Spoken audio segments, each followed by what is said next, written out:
Hello friends, कैसे हैं आप लोग। आशा करता हूं कि ठीक होंगे। तो आज हम फिर हाजिर हैं आपके सामने ऐसा सब्जेक्ट लेके जिसका नाम है ज्योग्राफी। और ज्योग्राफी पढ़ने से पहले हम कुछ खगोलीय घटनाएं क्रम को देखेंगे। उससे पहले जो कि यह सामान्य भूगोल के अंतर्गत आती हैं सारी चीज़ें, और यहाँ से एग्ज़ाम के पॉइंट ऑफ व्यू से बहुत ज़्यादा इम्पोर्टेंट हो जाता है। तो हम कुछ खगोलीय घटनाओं की बात करेंगे कि ब्रह्मांड क्या है, ब्रह्मांड के अंतर्गत आने वाले ग्रह, सूर्य, उपग्रह, आकाशगंगाएं आदि आदि चीज़ों पे हम बात करेंगे। एक एक टॉपिक को लेकर बड़ा अच्छे से क्लियर करेंगे, बहुत बेहतर तरीके से समझाते हुए, और कोशिश रहेगी कि जहाँ कहीं से भी किसी भी टॉपिक से कोई चीज़ छूटे ना।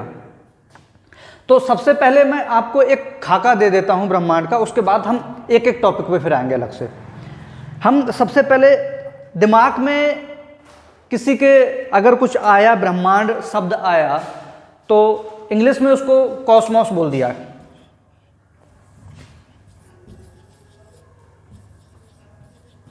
कॉस्मॉस, कुछ खगोलीय वैज्ञानिकों ने इसको कॉस्मॉस बोला। तो कॉस्मॉस है क्या, यानी ब्रह्मांड है क्या।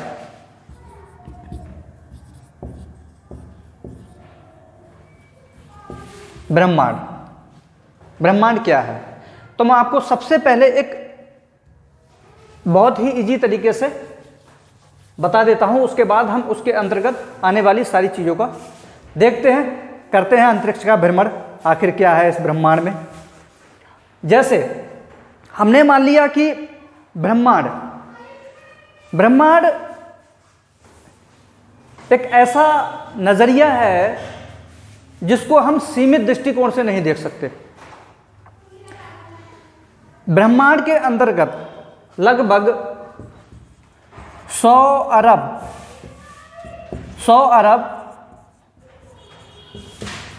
आकाशगंगाएं हैं।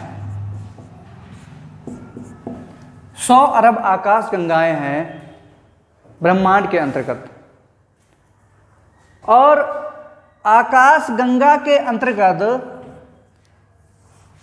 लगभग 100 अरब क्या हैं, ऐसे 100 अरब तारे, या इनको कह सकते हैं सौर मंडल, सोलर सिस्टम। तो सौर मंडल यानी 100 अरबों के लगभग, 100 अरबों के लगभग क्या है, तारे हैं, या तारों का समूह है। आप सोच नहीं सकते कि आखिर ये है क्या। अभी हम और अच्छे से बात करेंगे इस पे। तो ये हमारा मोटी मोटा खाका था। अब हम चलते हैं,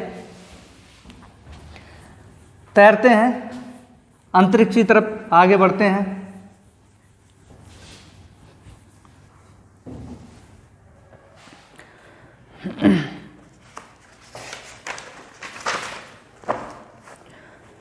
खगोलीय घटना है।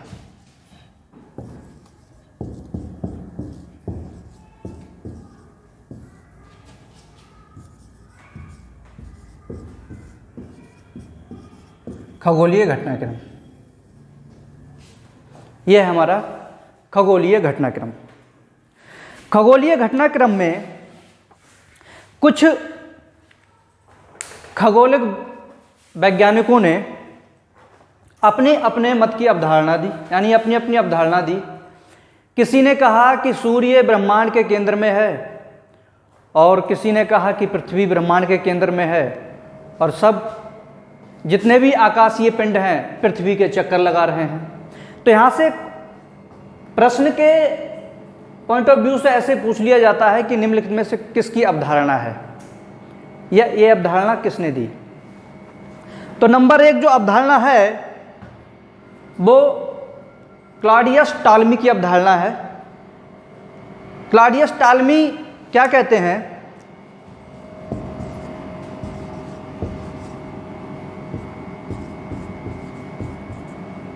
क्लॉडियस टालमी।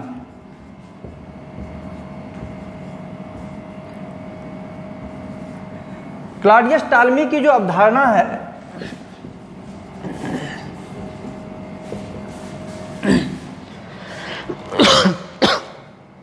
वो ये है, उन्होंने कहा कि पृथ्वी ब्रह्मांड के केंद्र में है।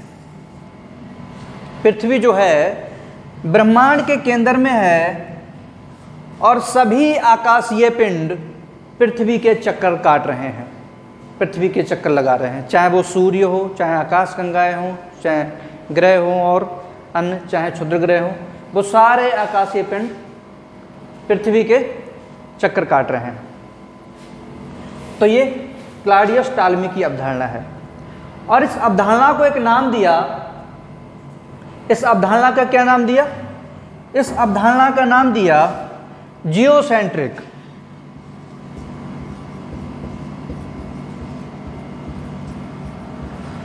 जियोसेंट्रिक यानी भूकेंद्रीय।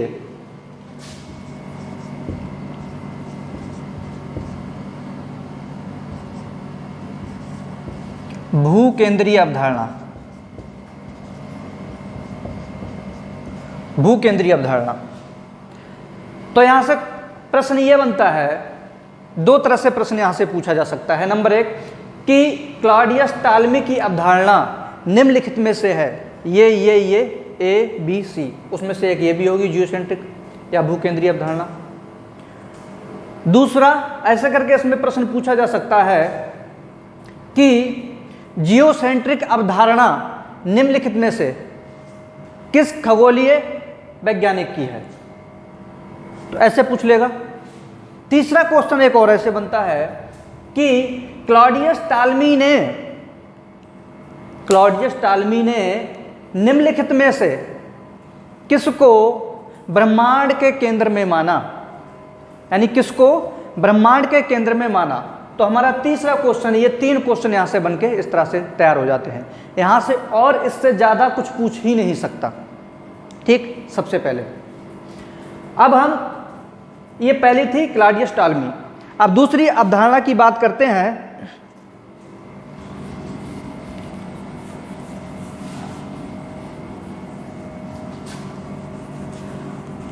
जो दूसरी अवधारणा है वो है निकोलस कॉपरनिकस।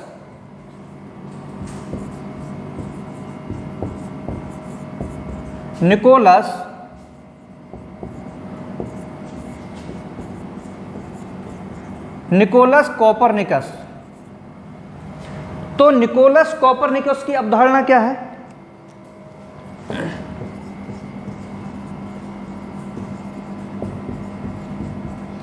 निकोलस कॉपरनिकस की अवधारणा क्या कहती है? निकोलस कॉपरनिकस की अवधारणा कहती है, इन्होंने क्लॉडियस टालमी का भ्रम तोड़ दिया, इन्होंने एकदम उल्टा कर दिया। इन्होंने कहा ब्रह्मांड के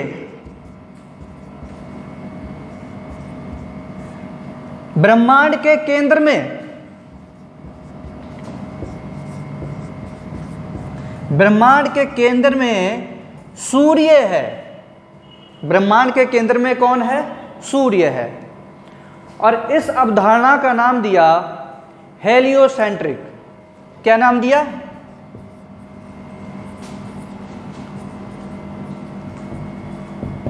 हेलियोसेंट्रिक।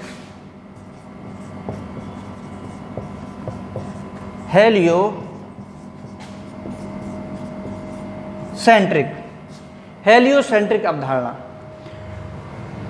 तो हेलियोसेंट्रिक अवधारणा क्या कहती है? इन्होंने कहा कि ब्रह्मांड के केंद्र में कौन है? सूर्य है, और सूर्य के चारों तरफ सभी आकाशीय पिंड चक्कर काट रहे हैं। जितने भी आकाशीय पिंड हैं ब्रह्मांड में, वो सब सूर्य के चक्कर लगा रहे हैं। तो यहां से प्रश्न ठीक वैसे ही पूछेगा जैसे मैंने अभी बता चुका हूं। ठीक, यानी कॉपरनिकस की अवधारणा निम्नलिखित में से क्या कहती है, या कौन सी कॉपरनिकस की अवधारणा है? ठीक है, हेलियोसेंट्रिक। ठीक, और हेलियोसेंट्रिक ने निम्नलिखित में से किसको ब्रह्मांड के केंद्र में माना। तीसरा क्वेश्चन ऐसे पूछ लेगा कि निम्नलिखित में से हेलियोसेंट्रिक अवधारणा निम्नलिखित में से किस खगोलविद की है। ठीक, ये हो गया यहां से इतना प्रश्न। दूसरी चीज है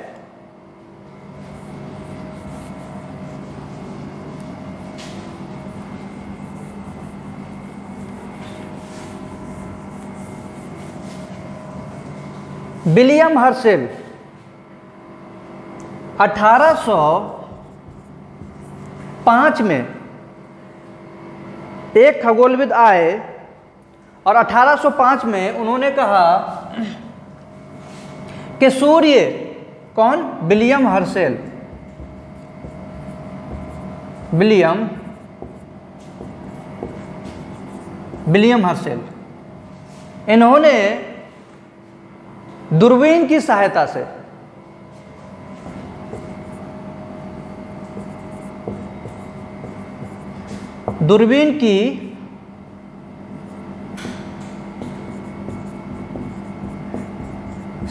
से देखा कि सूर्य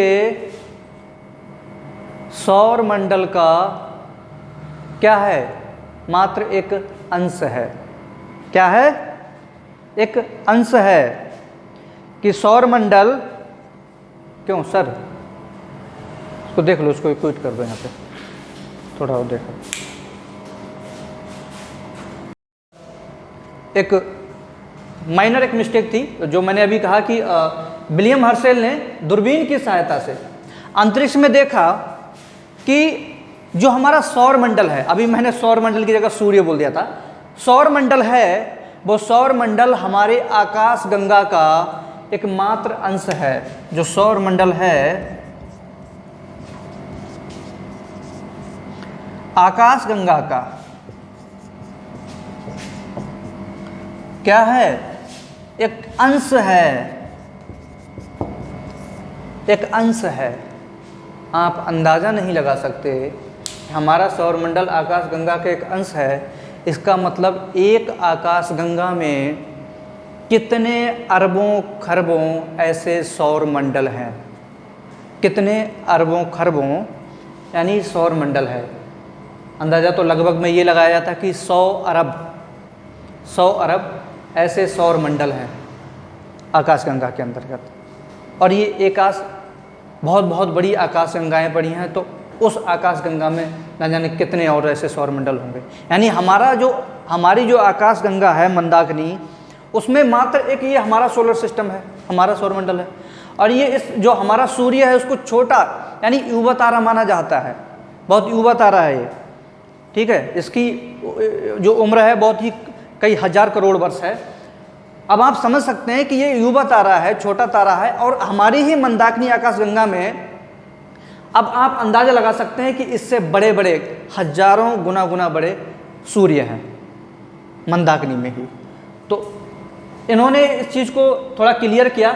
विलियम हर्शेल ने दूरबीन की सहायता से अंतरिक्ष में देखा, और अंतरिक्ष में देख के उन्होंने ये देखा कि अरे सौर मंडल तो मात्र, आप इस पर अंदाज़ा लगा सकते हैं, ऐसे इसको ऐसे देख सकते हैं कि एक अंश का बराबर का मतलब ये है कि आप यहाँ पे एक बिंदी लगा दीजिए। मुझे लगता है कि शायद बिंदी भी एक बहुत बड़ी दिखेगी। जरा सी अगर सुई की नोक बराबर यहाँ पर लग दिया जाए तो एक आकाश, ये ब्रह्मांड का नहीं, ये आकाश गंगा का एक अंश माना जाएगा। इस आकाश गंगा का एक बिंदी हमारा एक सौर मंडल ये मायने रखता है। आप अंदाज़ा नहीं लगा सकते कि कितने 100 अरबों, अब 100 अरबों एक आकाश गंगा में 100 अरब लगभग एक सौर मंडल का होना, शायद ये भी वहाँ से आपको शायद दिख रहा होगा। ये बहुत बड़ी बात होती है। ठीक, तो ये था यहाँ से। तो यहाँ से प्रश्न ऐसे पूछ लिया जा सकता है कि विलियम हर्शेल ने सबसे पहले किसने अंतरिक्ष में दूरबीन की सहायता से ये देखा और कहा कि सौर मंडल हमारी आकाश गंगा का क्या है? मात्र अंश है। तो दूसरा क्वेश्चन यहाँ से ऐसे पूछ सकता है कि विलियम हर्शेल ने किसको आकाशगंगा का मात्र अंश बताया। ठीक, उसमें ऑप्शन दे देगा, ए सूर्य को, बी सौरमंडल को, सी पृथ्वी को, और डी किसको, कुछ भी रख देगा, चंद्रमा रख सकता है, चंद्रमा को। ठीक, तो इस टाइप से ये कब 1805 में। ठीक, दूसरा प्रश्न उसको ऐसे पूछ सकता है कि सौरमंडल को, इसका क्वेश्चन बी ही होगा, आपको अब तक पता चल चुका होगा कि सौरमंडल को निम्नलिखित में से किस खगोलविद ने दूरबीन की सहायता से आकाशगंगा का एक अंश बताया।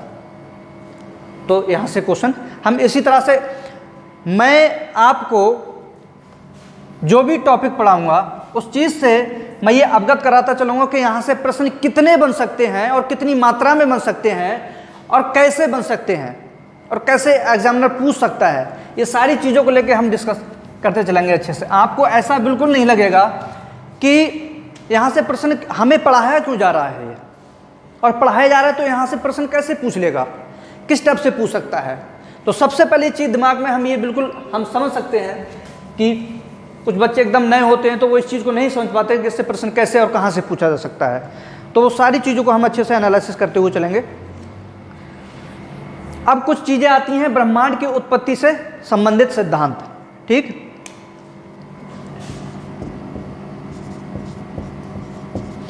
ब्रह्मांड की उत्पत्ति से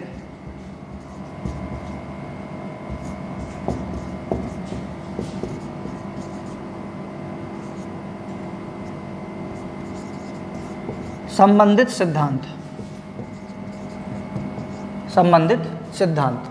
जिसमें से एक ही सिद्धांत बहुत ही ज़्यादा फेमस है और उसको कहते हैं हम बिग बैंग का सिद्धांत।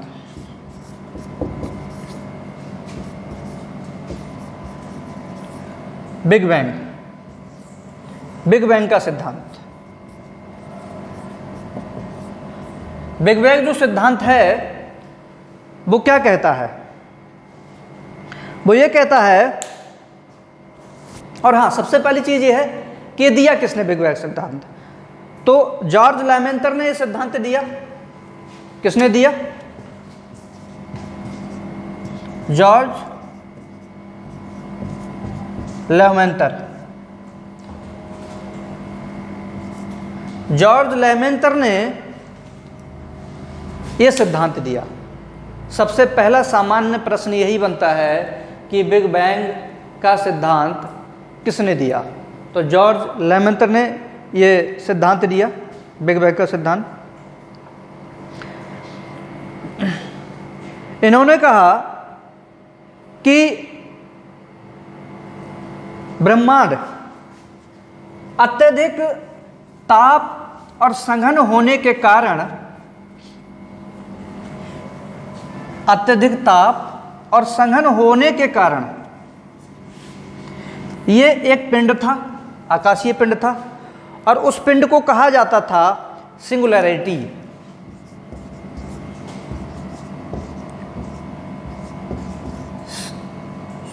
सिंगुलैरिटी।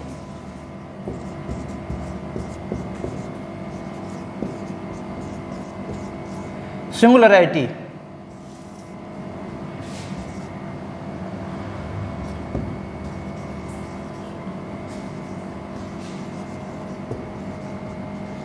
सिंगुलैरिटी, ये सिंगुलैरिटी सिद्धांत। सिंगुलैरिटी क्या था, सिंगुलैरिटी जब ब्रह्मांड एक ही पिंड में था तब इसको सिंगुलैरिटी बोला गया, और इसमें अत्यधिक सघन और टेम्परेचर होने के कारण, अत्यधिक ताप होने के कारण इसमें एक महाविस्फोट हुआ।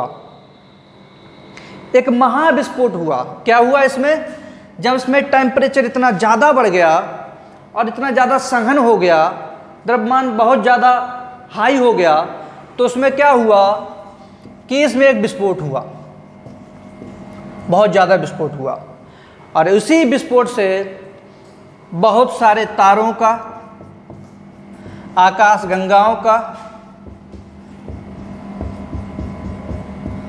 और ग्रहों का, उपग्रहों का निर्माण हुआ। क्या हुआ? निर्माण हुआ। तो बिग बैंग सिद्धांत यही कहता है कि जब ताप और घनत्व बहुत ज़्यादा बढ़ गया, हाई डेंस हो गया ये बहुत ज़्यादा, तो हाई डेंस के कारण इसमें एक बहुत महाविस्फोट हुआ और इसी महाविस्फोट को हमने क्या कहा? बिग बैंग का सिद्धांत।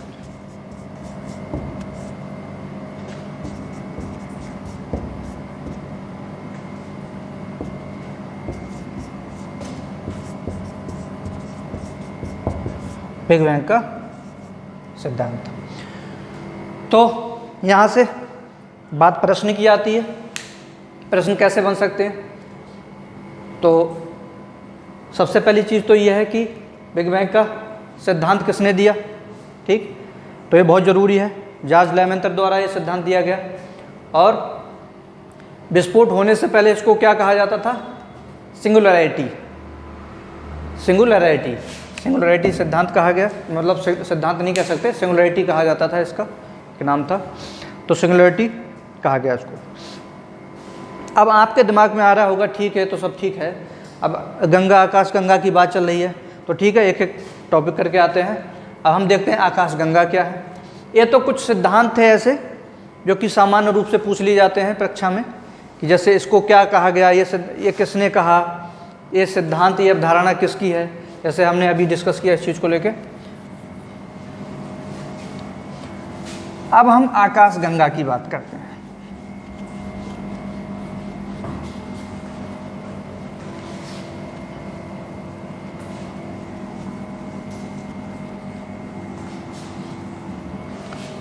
आकाश गंगा,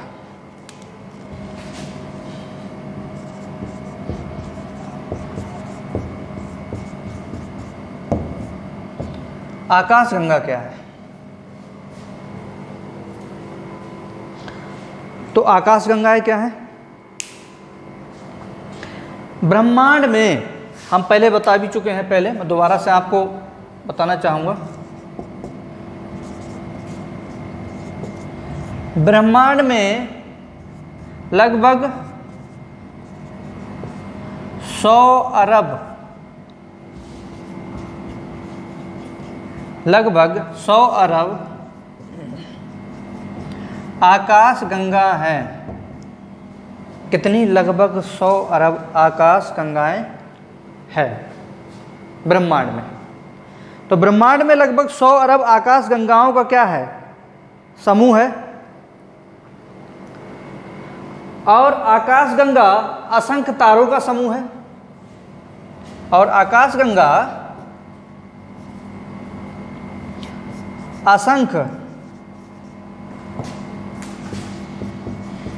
असंख्य तारों का समूह है। ठीक, ब्रह्मांड क्या है? ब्रह्मांड असंख्य अरब आकाश गंगाओं का समूह है, ऐसे कह सकते हैं इसको। यानी ब्रह्मांड असंख्य, इसको ऐसे भी बोल सकते हैं।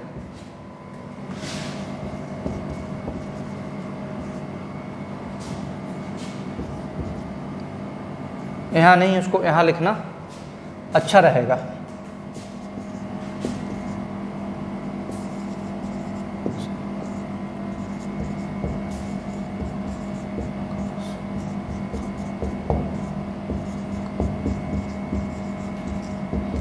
असंख्य आकाश गंगाओं का समूह से मिलकर बना कौन? ब्रह्मांड। और ब्रह्मांड में ऐसे भी कह सकते हैं कि ब्रह्मांड में लगभग 100 अरब आकाश गंगाएं हैं और आकाश गंगा में लगभग असंख्य, यानी सब, मतलब असंख्य तारों का समूह है आकाश गंगा, इसको ऐसे कह सकते हैं। ठीक, अब बात जो आती है वो ये है, यहाँ से बहुत सारे क्वेश्चन बनते हैं आकाश गंगा को लेके। हमारी आकाशगंगा का नाम क्या है, पास की आकाशगंगा को क्या कहा जाता है। तो एक एक टॉपिक को लेकर बात करेंगे। इसमें मैं आपको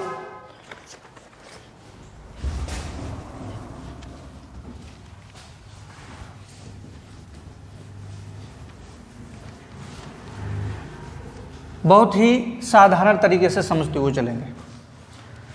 मान लिया ये हमारी आकाशगंगा है, ऐसे मान लिया, इसको ऐसे बता,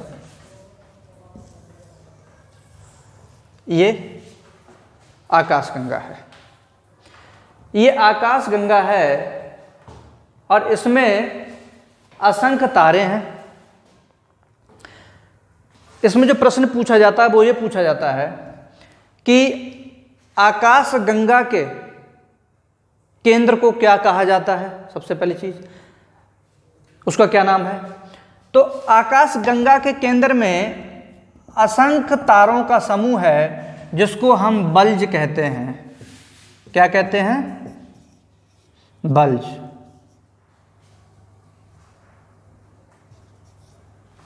जिसको हम बल्ज कहते हैं। क्या कहा जाता है? बल्ज कहा जाता है। और ये जो है उसको हम ऐसे कह सकते हैं, ये 3 भुजाएं हैं इसकी। क्या है? इसकी 3 भुजाएं हैं, जैसे ऐसे ऐसे और ऐसे स्टेप से। और इनमें भी क्या है? बहुत सारे स्टार हैं, बहुत सारे स्टार। ये जो भुजाएं बनी हुई हैं वो बहुत सारे स्टार, बहुत सारे तारों से बनी हुई हैं। ठीक, बहुत सारे तारों से बनी हुई 3 भुजाएं हैं। और ये तीनों भुजाएं क्या कर रही हैं कि पूरा आकाशगंगा पे क्या कर रही हैं? एक हिसाब से ये घूम रही हैं, घूर्णनशील हैं, पूरा अपना घूर्णन कर रही हैं। और जो आकाशगंगा का जो केंद्र है उसके हमने बल्ज कह दिया। बल्ज क्यों कहा? क्योंकि यहाँ एक हिसाब से ऐसे कहते हैं कि तारों का गुच्छा कह सकते हैं, या तारों का बहुत ज़्यादा समूह है यहाँ पे। ठीक, तो इसलिए हमने उसको क्या कहा? बल्ज कह दिया।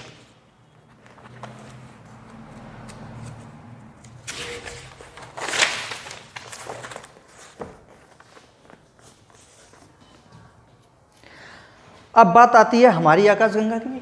तो हमारी आकाशगंगा का क्या नाम है? बहुत ही सामान्य क्वेश्चन है। हमारी आकाशगंगा का नाम है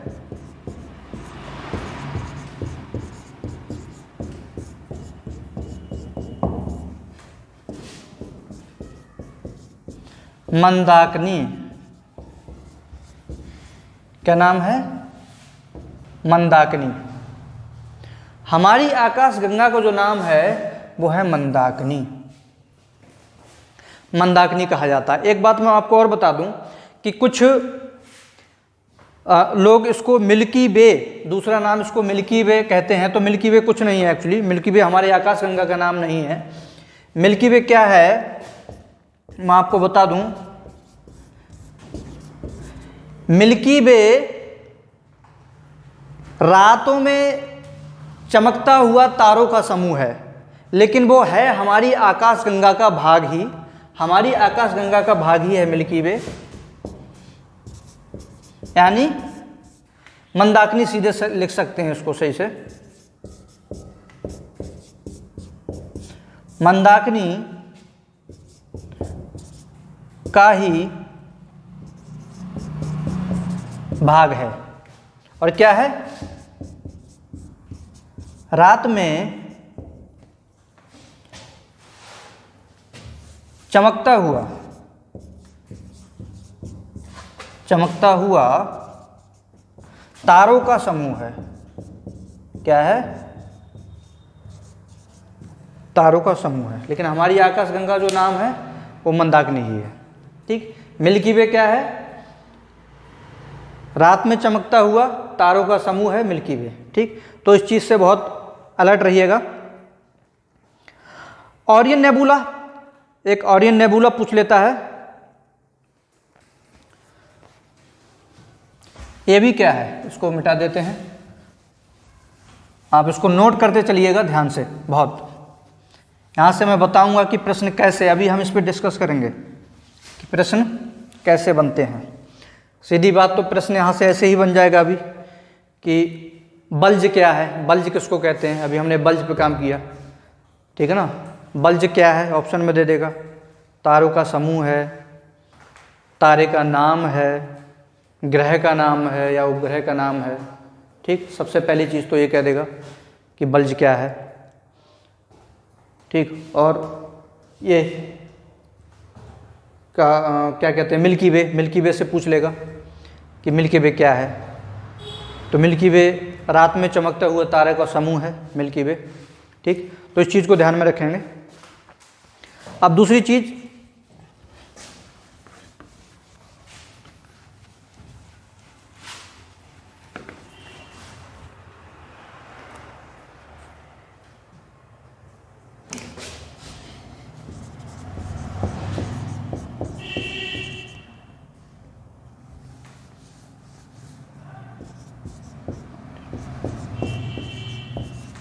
ऑरियन नेबुला। ऑरियन नेबुला क्या है? ऑरियन नेबुला भी क्या है, हमारी आकाशगंगा का क्या है,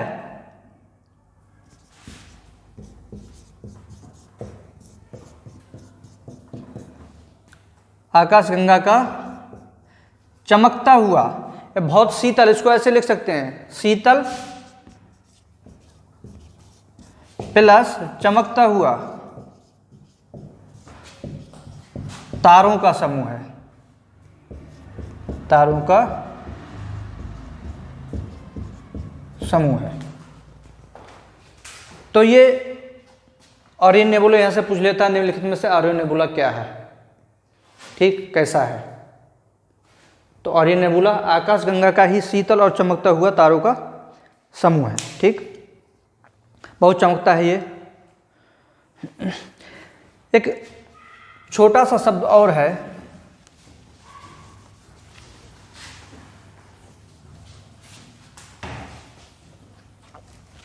वो ये है एंड्रोमेट्रा।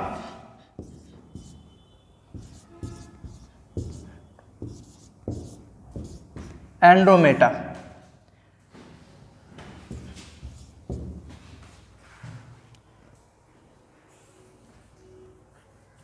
एंड्रोमेडा है।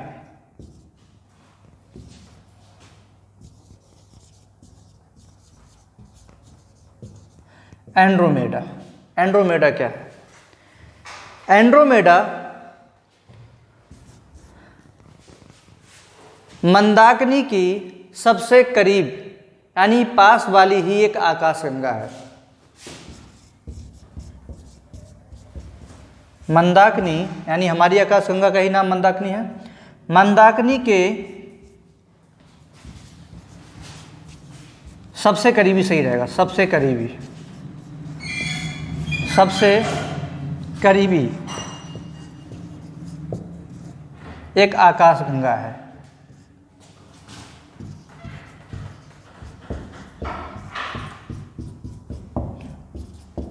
एक आकाशगंगा है। तो सबसे करीबी, इसमें से प्रश्न ऐसे पूछ लेता है कि एंड्रोमेटा क्या है। सबसे पहली चीज तो एंड्रोमेटा क्या है पूछ लेगा। दूसरी चीज पूछ लेगा कि हमारी आकाशगंगा जो कि मंदाकिनी कहलाती है, उसके सबसे पास वाली आकाशगंगा का नाम क्या है। इस तरह से पूछ लेगा, घुमा के पूछेगा तो थोड़ा बहुत, और ज़्यादा घुमाएगा तो ऐसे पूछ लेगा कि एंड्रोमेटा जो कि एक आकाशगंगा है, ठीक, और वह मंदाकिनी के मतलब कौन सी आकाशगंगा के पास की आकाशगंगा है, इस टाइप से पूछ लेगा। ठीक है, तो हमें सबसे पहले दिमाग में ये रहना चाहिए कि कुछ नहीं है, सिंपल है। एंड्रोमेटा एक आकाशगंगा है जो कि हमारी आकाशगंगा की ही बहुत करीबी सबसे पास वाली आकाशगंगा है, इस चीज़ को लेकर। अब हम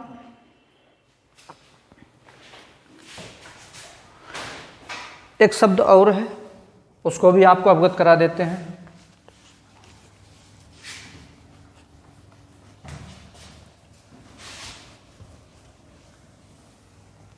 इसको साथ साथ लिखते हुए चलिएगा। तो शब्द ऐसे हैं फिर भूल जाएंगे आप।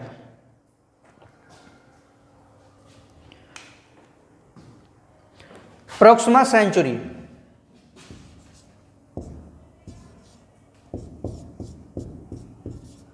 प्रोक्सिमा सेंचुरी,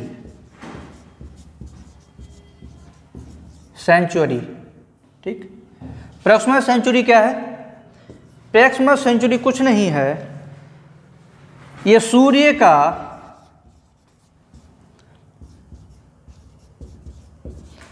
सबसे पास वाला तारा है। क्या है? तारा है। तो सबसे पास का तारा है सूर्य का, क्या नाम है जिसका? Proxima Centauri. प्रोक्सिमा सेंचुरी क्या है? एक सूर्य के पास वाला तारा है। इसको ऐसे पूछ लेगा तो सूर्य, दूसरा प्रश्न यहाँ पूछ लेगा कि सूर्य का सबसे पास वाले तारे का नाम बताए निम्नलिखित में से A B C D, ठीक। तो सबसे पहले ध्यान हमें रखना होगा कि प्रोक्सिमा सेंचुरी कुछ नहीं है, सूर्य के पास वाला एक तारा है। अगर पूछ ले तो दिमाग में रखना होगा। अब हम बढ़ते हुए और बेहतर टॉपिक पे आते हैं, जो कि यहां से लगभग ठीक ठाक प्रश्न पूछ लिए जाते हैं। और उस टॉपिक का नाम क्या है? तारों की उत्पत्ति और विनाश।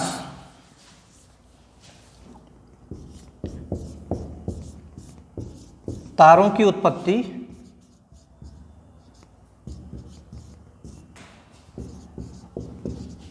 और विनाश, यानी कैसे तारों की उत्पत्ति हुई और कैसे उनका विनाश हुआ, ठीक। तो इस चीज को हम अच्छे से समझते चलेंगे।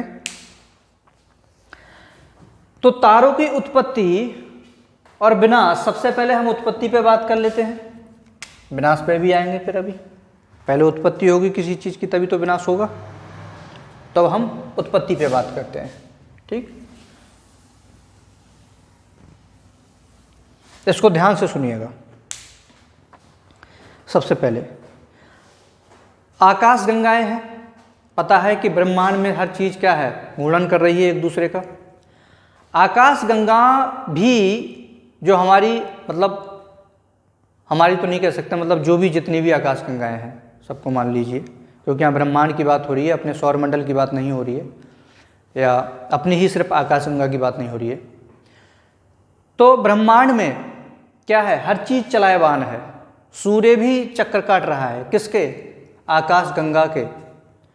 आकाश गंगा के सूर्य भी चक्कर लगा रहा है। जिस तरह से सारे ग्रह सूर्य के चक्कर लगा रहे हैं, ठीक वैसे भी सूर्य चक्कर लगा रहा है किसके? आकाश गंगा के।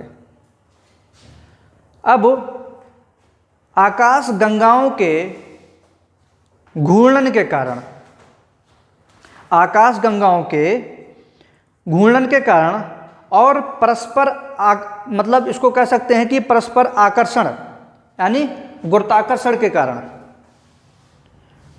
घूर्णन और गुरुत्वाकर्षण के कारण यहां पर गैसों में बहुत सारे जैसे बादल जैसे हो जाते हैं। क्या बन जाते हैं? बादल जैसे बन जाते हैं। और बादल बनते बनते नाभिकीय संलयन शुरू हो जाता है, ठीक। क्या बन जाते हैं? बादल बन जाते हैं। किसके कारण? यानी आकाशगंगा के घूर्णन के कारण।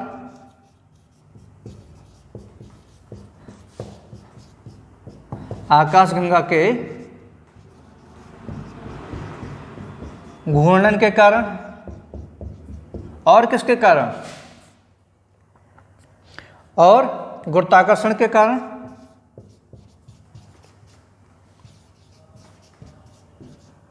गुरुत्वाकर्षण के कारण, ठीक है ना। क्या बनने लगते हैं? बादल बनने लगते हैं। जब बादल बनने लगते हैं तब यहां नाभिकीय संलयन स्टार्ट हो जाता है। नाभिकीय संलयन,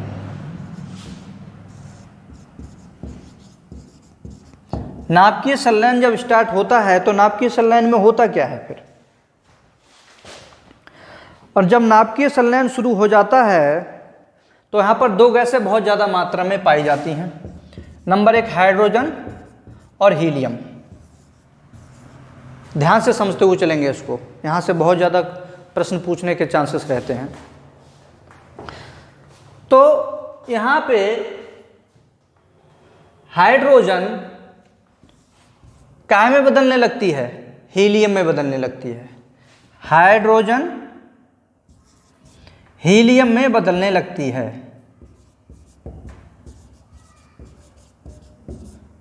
हीलियम में बदलने लगती है।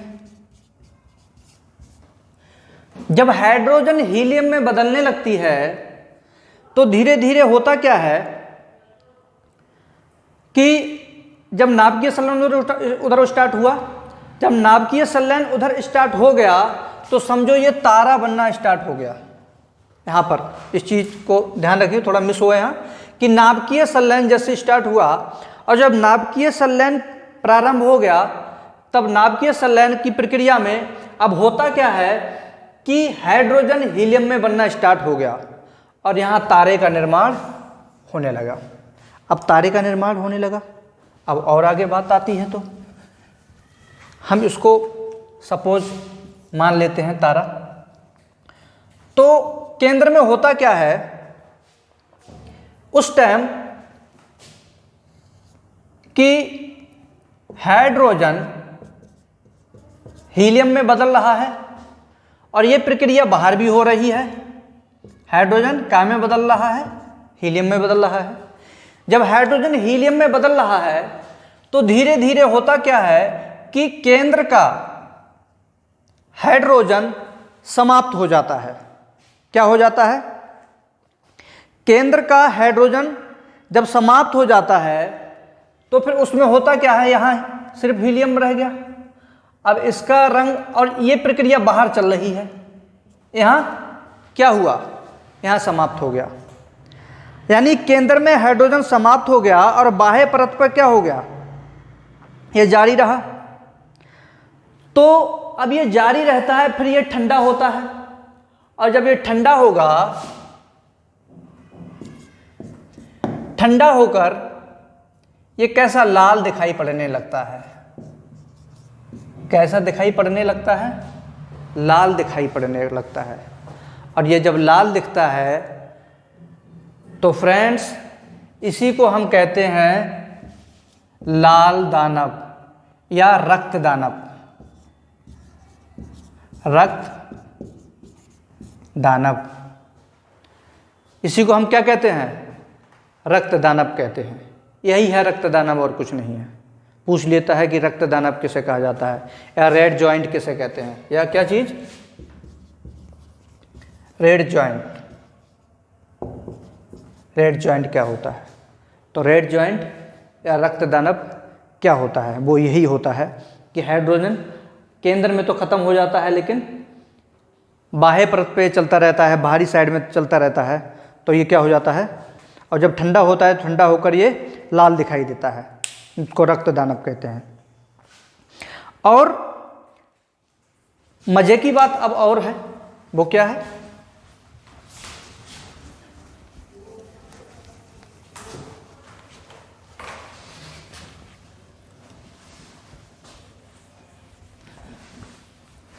दोबारा से कर लेते हैं कि यहाँ पर ये हाइड्रोजन खत्म, हीलियम ही रह गया और यहाँ पर अभी ये प्रक्रिया चल रही है, हाइड्रोजन हीलियम में बदल रहा है और ये ठंडा हुआ, ठंडा होकर, और ठंडा होकर कैसे दिखने लगा, लाल, लाल दिखने लगा। कैसा दिखने लगा, लाल दिखने लगा। और इसी को हमने कह दिया रक्त, यानी ब्लड की तरह, रक्त दानव, रक्त दानव। लेकिन अब होता क्या है, अब जो बाहरी हीलियम था वो भी किसी में बदलेगा, तो ये भी बदल रहा है। अब हीलियम किस में बदल रहा है, हीलियम बदल रहा है कार्बन में। बहुत ही सिंपल तरीका से समझते हुए चलेंगे। कार्बन में बदला, हीलियम का में बदला, कार्बन में बदल गया, ठीक। और जैसे ही अब ये कार्बन में बदला तो फिर कार्बन भी किसी में बदला क्या? हाँ बिल्कुल बदला। कार्बन बदला भारी पदार्थों में, भारी पदार्थों में कार्बन बदल गया। भारी पदार्थ जैसे लोहा समझ लो, लोहे जैसे में और भी बहुत सारे भारी पदार्थ होते हैं। जब ये लोहे में बदला यानी हाइड्रोजन हीलियम में बदला, हाइड्रोजन हीलियम में बदला, हीलियम काय में बदला, कार्बन में बदला, और कार्बन काय में बदला, भारी पदार्थों में, भारी पदार्थों में बदल गया। जब ये प्रक्रिया हो गई तो इसमें ये लगातार प्रक्रिया चल रही है, इसमें ये लगातार प्रक्रिया चल रही कि हाइड्रोजन हीलियम में बदला, पहले अंदर का केंद्र वाला जो था, केंद्र का हाइड्रोजन हीलियम में बदला, और हीलियम फिर काय में बदल गया? कार्बन में बदल गया, और कार्बन भारी पदार्थों में बदला, अब भारी पदार्थ जैसे लोहा वगैरह में। और यहाँ फिर होता है एक भयंकर विस्फोट, और उसी विस्फोट को क्या कहा गया? सुपरनोवा। उसको क्या कहा गया? सुपरनोवा। तो सुपरनोवा कुछ और नहीं है, वह ये सतत प्रक्रिया है, ऐसे ही चलता रहता है दोस्तों। हम इसको रटेंगे, बिल्कुल ही याद नहीं होगा, किसको लाल दानव, किसको वाइट दानव, ये सब कहा गया। अभी एक और आएगा, ठीक है, इसी टाइप से। तो ये सुपरनोवा विस्फोट कहा गया इसको, ठीक। तो सुपरनोवा विस्फोट कुछ नहीं है, ये प्रक्रिया है एक तारे बनने की, इस टाइप से। इसको हटा देते हैं, इसको उतार लीजिएगा अच्छे से।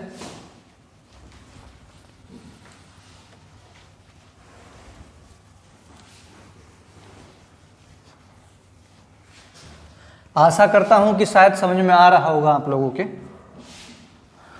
और जो भी आपको लगे तो थोड़ा कमेंट करके हम लोगों को बता देना कि और उसमें बेहतर क्या सुधार किया जा सकता है, किसी भी चीज़ को लेके, विदाउट हेजिटेशन।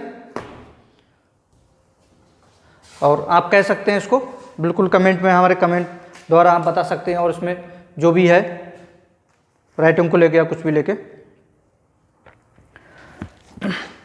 अब हम इसमें एक क्या होता है, श्वेत बामन। कितना समय हो गया? हाँ फ्रेंड्स, अब हम बात करेंगे आगे की। आगे क्या है कि जब तारों का द्रव्यमान, जब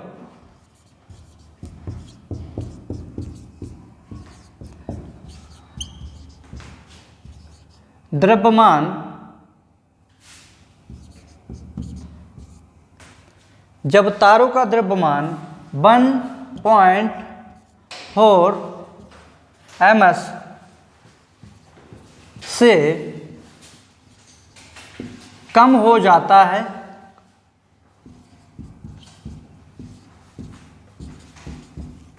तो क्या होता है? जरा सोचें। जब तारों का द्रव्यमान 1.4 ms से कम हो जाता है तो क्या होगा? तो तारा श्वेत रूप में हो जाएगा, यानी तब तारा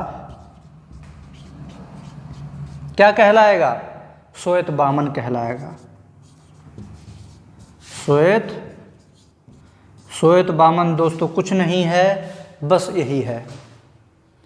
इसका मतलब सीधी सी बात है कि जब तारे का द्रव्यमान इससे कम हो जाए, इससे कम हो जाए, तब वो कंडीशन तारे की क्या कहलाती है? वह स्थिति तारे की क्या कहलाती है? वह कहलाती है श्वेत बामन। अंग्रेजी में इसको बोला जाता है व्हाइट डॉर्फ। व्हाइट डॉर्फ बोला जाता है इसको, व्हाइट डॉर्फ। इसको कब आती है कंडीशन? जब तारे का द्रव्यमान 1.4 ms से कम हो जाए, तो इसको क्या कहा जाता है? श्वेत वामन कहा जाता है। लेकिन अब धीरे धीरे जब यह भी ठंडा होने लगता है, जब यह भी ठंडा होगा, श्वेत वामन भी क्या होगा? श्वेत वामन भी जब ठंडा होगा, ठंडा होकर ये किस रूप में आ जाएगा? काला हो जाएगा, काला। तब ये क्या कहलाएगा? जब ये ठंडा होकर काला हो जाता है तो इसको कहते हैं काला वामन। सीधी सी बात है। तो इसको क्या कहेंगे? यानी जब श्वेत वामन, मैं आपको पूरी तरीके से दोबारा से लिखवा देता हूं। जब तारों का द्रव्यमान 1.4 मास से कम है तो उसको क्या कहेंगे?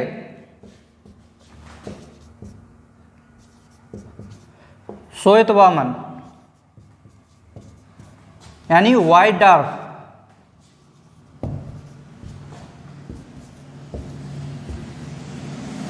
White dark. लेकिन जब ये क्या होता है? जब ये ठंडा होने लगता है, ठंडा होकर ये किस रूप में आ जाता है अपने? ये काला वामन हो जाता है। काला, काला हो जाता है इसका रंग, तो क्या कहलाएगा? काला वामन, यानी ब्लैक डॉर्फ।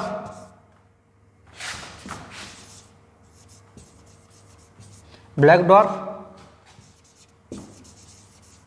तो ये ब्लैक डॉर्फ कहलाएगा। ठीक, तो हम इसको ऐसे समझेंगे तो समझ में आएगा। अब यहाँ से प्रश्न कैसे बनता है? मुद्दे की तो बात ये है, जो तो हुआ। प्रश्न ऐसे बनेगा कि कोई भी तारे की कंडीशन, किसी भी तारे की कंडीशन या स्थिति श्वेत वामन में कब परिवर्तित होती है? ठीक, तो स्टेटमेंट नीचे दे देगा। उसका द्रव्यमान इतने से बढ़ने पर, इतने से अधिक होने पर या स्थिर रहने पर। दूसरी प्रश्न ऐसे पूछ लेगा कि श्वेत वामन ठंडा होकर किस रूप में बदल जाता है या किस कलर में बदल जाता है, तब उसको क्या कहते हैं? काला वामन कहेंगे। बहुत ही साधारण सी। अगला क्वेश्चन ये बनेगा कि जब किसी तारे का द्रव्यमान 1.4 मास से कम हो जाता है तो वह क्या कहलाएगा? तब उसकी स्थिति क्या होगी? तब वो बनेगा क्या? श्वेत वामन, ये बनेगा। ठीक, और ये ठंडा होकर, श्वेत वामन जब ठंडा होगा तो क्या बनेगा? ब्लैक डॉर्फ बनेगा। ठीक, तो इस चीज को लेके ध्यान में रखेंगे हम।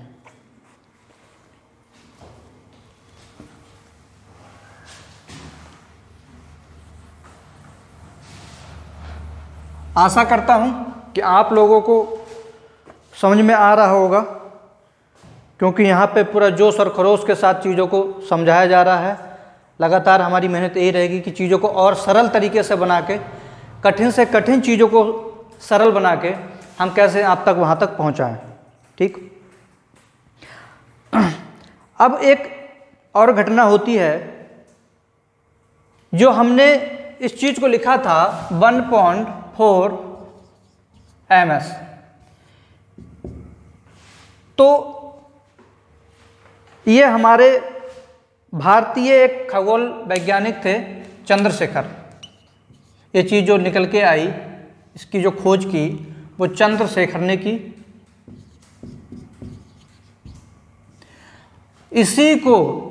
इसी द्रव्यमान को हम चंद्रशेखर सीमा कहते हैं। अब ध्यान रख लें,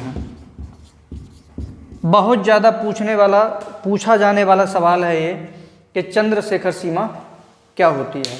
तो चंद्रशेखर सीमा कुछ नहीं है, भी ध्यान आया तो मैंने आपको बताया कि चंद्रशेखर सीमा कुछ नहीं है, जब द्रव्यमान ये है,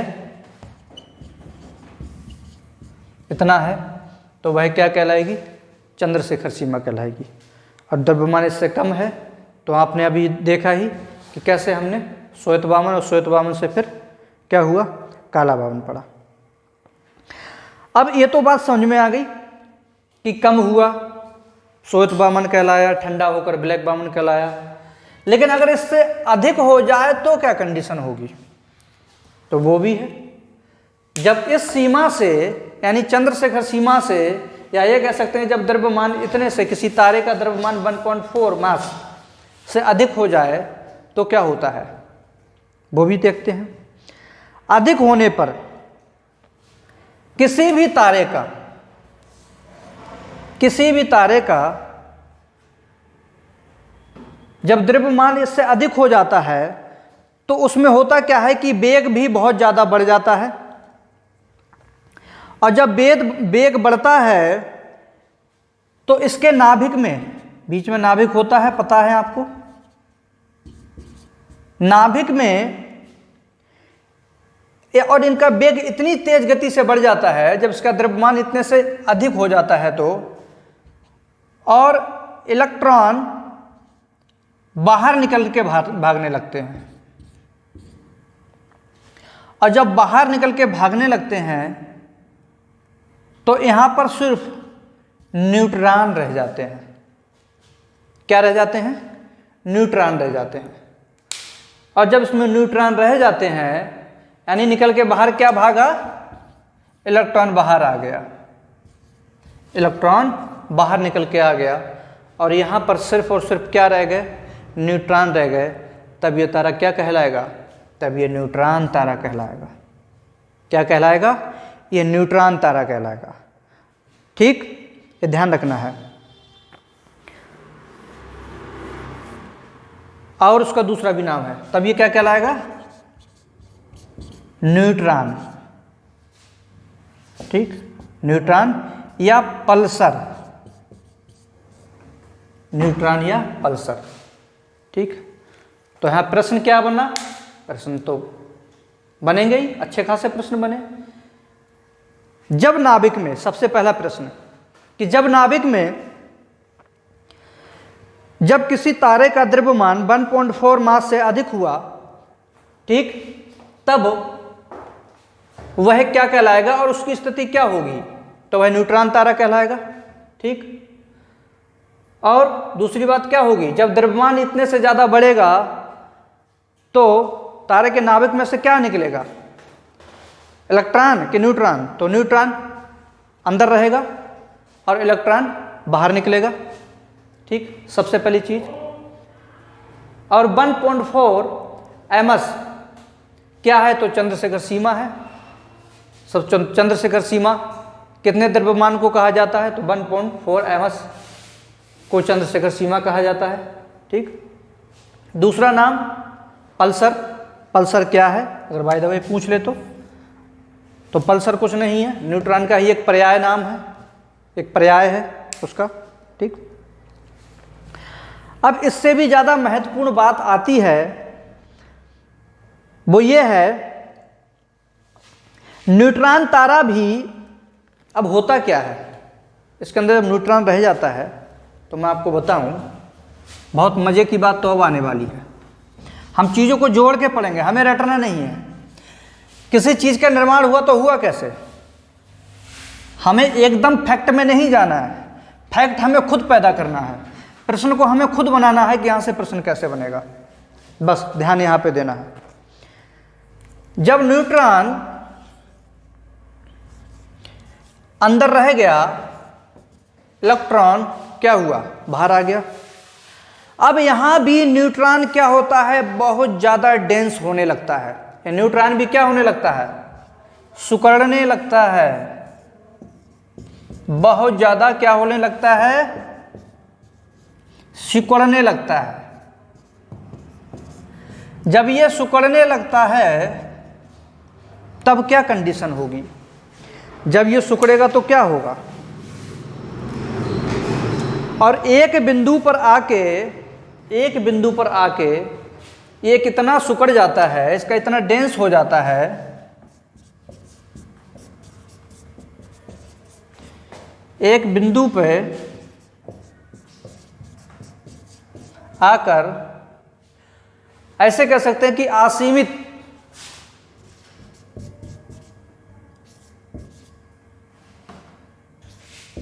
असीमित सिकुड़ने लगता है।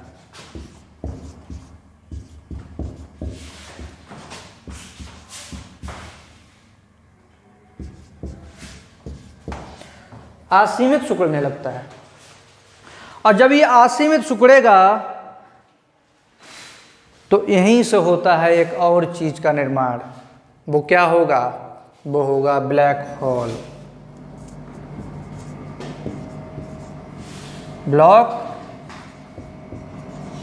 Black hole. तो ब्लैक होल का निर्माण कैसे बना दोस्तों? अब समझ में आया आपके? ये है ब्लैक होल।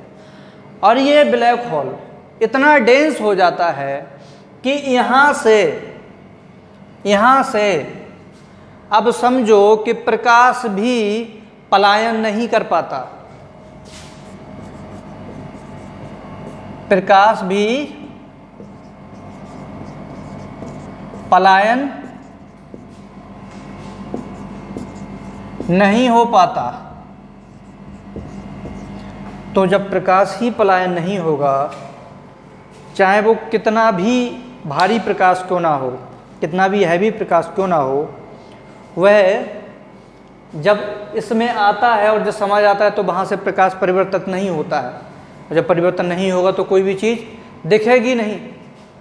चाहे कितना भी बड़ा सूर्य, कितना भी बड़ा कुछ प्रकाश में, कोई भी आकाशीय पिंड इसमें आके समा जाए तो कुछ भी इसमें दिखेगा नहीं। तो एक ब्लैक होल का निर्माण कैसे हुआ? यानी न्यूट्रॉनों के सिकुड़ने से। जब न्यूट्रॉन इतने सिकुड़ गए, इतने श्रिंक हो गए वो, और यहाँ पे बहुत ज़्यादा डेंस हो गया, तो फिर क्या हुआ? यहाँ पे हुआ ब्लैक होल का निर्माण। ठीक। तो ये ब्लैक होल की निर्माण की परिकल्पना किसने दी थी? ये परिकल्पना थी जॉन व्हीलर ने।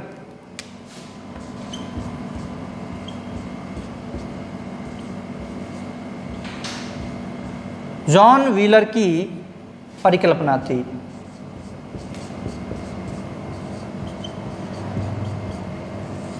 ये जॉन व्हीलर की परिकल्पना है। तो जॉन व्हीलर ने परिकल्पना दी ब्लैक होल की। ठीक। यहाँ पे कभी कभी ये पूछ लेता है कि रॉक ब्लैक होल क्या है? तो रॉक ब्लैक होल दोस्तों कुछ नहीं है,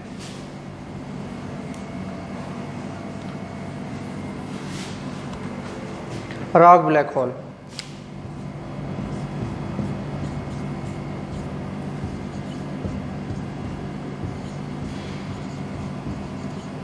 रॉक ब्लैक होल कुछ नहीं है। दो या दो से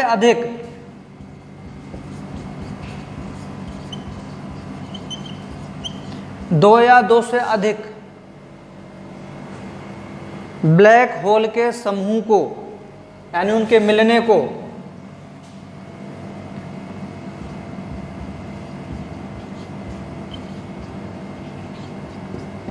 होलों के मिलने को क्या कहते हैं? ये कहते हैं रॉक ब्लैक होल कहते हैं। ठीक। तो रॉक ब्लैक होल की जो स्थिति है वो ये है कि यहाँ पे दो या दो से अधिक ब्लैक होल मिल रहे हैं। कभी कभी ये भी पूछ लेता है ये कब दी परिकल्पना? तो 1960 के दशक में दी है। 1960 के दशक।